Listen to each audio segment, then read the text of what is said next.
देखिए, सुबह से ही लोग यहाँ पे पहुँच रहे हैं और 10 बजे से जो अंतिम दर्शन वो शुरुआत हुई है। मैं तस्वीरें दिखा रहा हूँ कि यहाँ पे किस तरह से लोग पहुँचे हुए हैं और लगातार यहाँ पे लोग इकट्ठा हो रहे हैं और अंतिम दर्शन करने के लिए। तस्वीरें देख सकते हैं कि एनसीपी का और यहाँ पे लगभग सैकड़ों की तादाद में लोग इकट्ठा हुए हैं और लगातार आ रहे हैं लोग और रतन टाटा का अंतिम दर्शन कर रहे हैं, श्रद्धांजलि दे रहे हैं। इसके पहले शरद पवार, इसके अलावा राज ठाकरे, कुमार मंगलम, लगातार वीआईपी के लोग का मूवमेंट चालू है। यहाँ पे आ रहे हैं अंतिम दर्शन करने के लिए और यहाँ श्रद्धांजलि दे रहे हैं। लोगों को जैसे जैसे सुबह से पता चलता जा रहा है उससे से लोग पहुँच रहे हैं, क्योंकि जो टाइमिंग है 10 बजे से लेकर लगभग 3:30 बजे तक यहाँ रखा जाएगा। 3:30 बजे यहाँ से रतन टाटा का पार्थिव शरीर यहाँ से लेकर वर्ली ले जाया जाएगा, जहाँ पे अंतिम संस्कार किया जाएगा।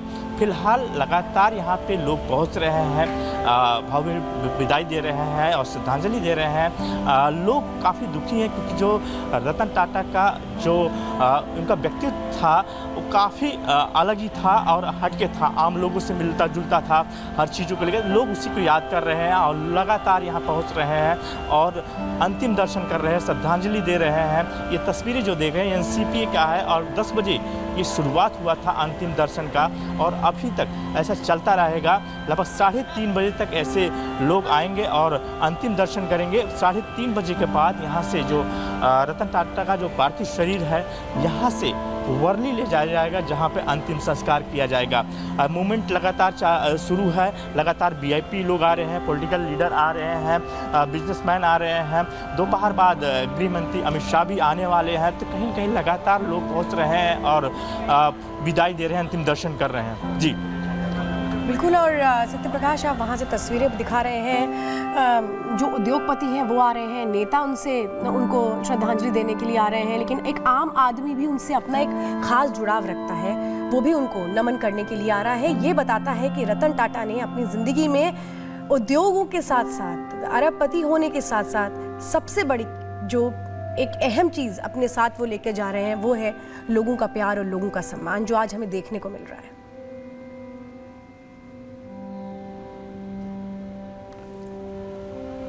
सत्यप्रकाश,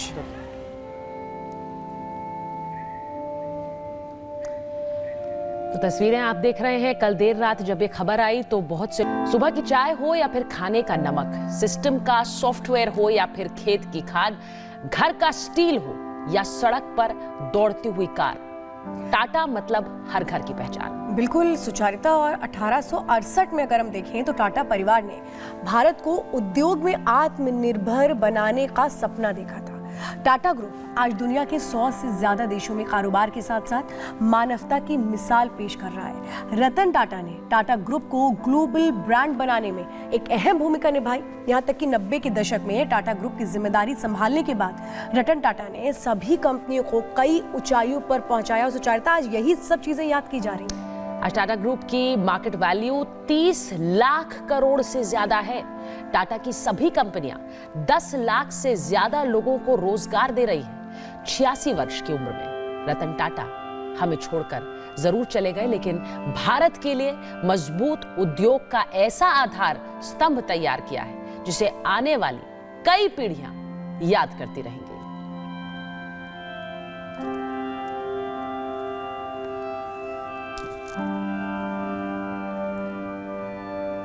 तो पूरा देश नमन कर रहा है रतन टाटा को। रतन टाटा भले ही ये कहें कि लोगों से ना मिलते हों, कई बार उनकी अलग एक बहुत सादगी भरी पहचान होती थी, लेकिन हर घर में रतन टाटा का नाम उसी सम्मान, उसी प्यार और उसी आत्मीयता के साथ लिया जाता है।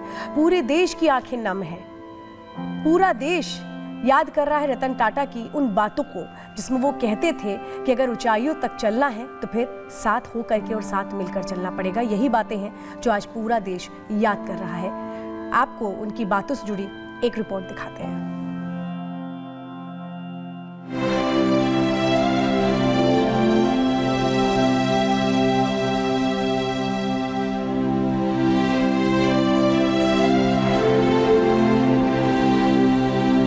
रतन और टाटा एक नाम और एक ब्रांड, लेकिन दोनों का रिश्ता ऐसा कि दोनों की पहचान एक दूसरे में खो गई। लोग ना रतन के बिना टाटा को जानते हैं और ना टाटा के बिना रतन को।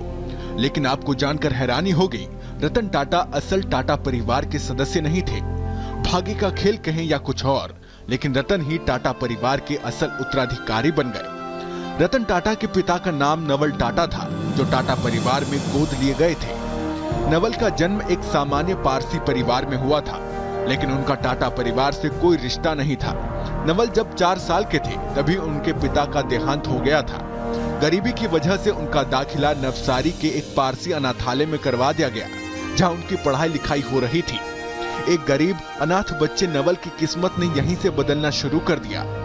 दरअसल जिस पारसी अनाथालय में नवल भर्ती थे, वहां की कर्ता धर्ताओं में एक थी नवाजबाई टाटा। नवाजबाई जमशेद जी टाटा की छोटी बहू थी और उनके पति का नाम भी रतन टाटा था। अनाथालय में नवाजबाई नवल से इतनी प्रभावित हुई कि उन्होंने उस 13 साल के बच्चे को गोद लेने का फैसला किया। यहीं से नवल उस टाटा परिवार से जुड़ गए जिनकी पहचान भारत के उद्योगों के पितामह के रूप में होती थी। इन्हीं नवल टाटा के बेटे थे रतन टाटा, यानी रतन उस JRD परिवार के गोद लिए उस बच्चे के बेटे थे जिन्हें टाटा परिवार ने अपना हिस्सा बना लिया था। बाद में इन्हीं नवल के बेटे रतन मेहनत और काबिलियत से टाटा नाम का पर्याय बन गए। खास बात यह है कि रतन की परवरिश भी उन्हें नवाजबाई टाटा की देखरेख में हुई, जिन्होंने उनके पिता को गोद लिया था।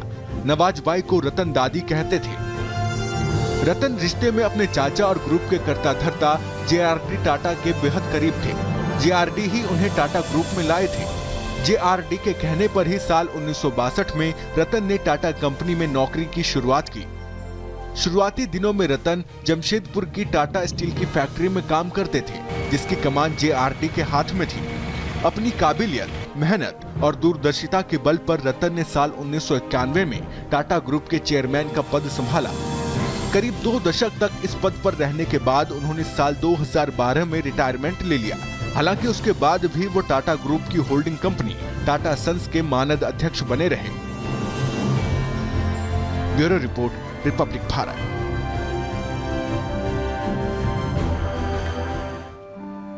तो आज रतन टाटा को पूरा देश याद कर रहा है। जो तस्वीरें आप इस वक्त देख रहे हैं वो आप NCPA ग्राउंड से देख रहे हैं, जहां उनका पार्थिव शरीर रखा गया है। लोग आ रहे हैं, नमन कर रहे हैं, श्रद्धांजलि दे रहे हैं और उनसे जुड़े हुए किस्से याद कर रहे हैं, क्योंकि रतन टाटा को रतन टाटा उनकी जिंदगी ने, उनके अनुभवों ने बनाया और वो अनुभव जो उन्होंने बाकियों से भी साझा किया। और इसी अनुभव के जरिए उन्होंने सुचारिता सभी के दिलों में एक खास पहचान बनाई। रतन टाटा वो नाम भारत के लिए जो भारत की अर्थव्यवस्था को न सिर्फ बहुत हद तक मजबूती देते हैं, बल्कि लोगों के अंदर हिम्मत और हौसला देते हैं कि सपने देखिए और सपनों को पूरा करने की ताकत रखिए, क्योंकि वो एक दिन ज़रूर पूरे होंगे। और इन्हीं बातों को आज हर कोई याद कर रहा है, नम आंखों से नमन किया जा रहा है। और सुचारिता, आपको याद होगा जब 7 अक्टूबर को रतन टाटा एडमिट हुए, उस वक्त उन्होंने लास्ट पोस्ट लिखा जिसमें उन्होंने लोगों को एक हिम्मत दी कि नहीं, मैं ठीक हूँ, मैं सिर्फ चेकअप के लिए आया हूँ, ताकि लोगों के मन में एक विश्वास रहे। और उन्होंने उसे कैप्शन भी किया, thank you for thinking of me, मतलब आप लोगों ने मेरे बारे में सोचा, उसके लिए बहुत धन्यवाद। और वो पोस्ट भी उस समय वायरल हो गया था। और कल जब खबर आई तो बहुत से लोग इस बात का विश्वास नहीं कर पा रहे थे, क्योंकि 3 दिन पहले तो उन्होंने खुद बताया था कि उनकी तबीयत ठीक है और वो अपने एक चेकअप के लिए आए हैं। उम्र के लिहाज से उन्होंने खुद लिखा था उस पोस्ट में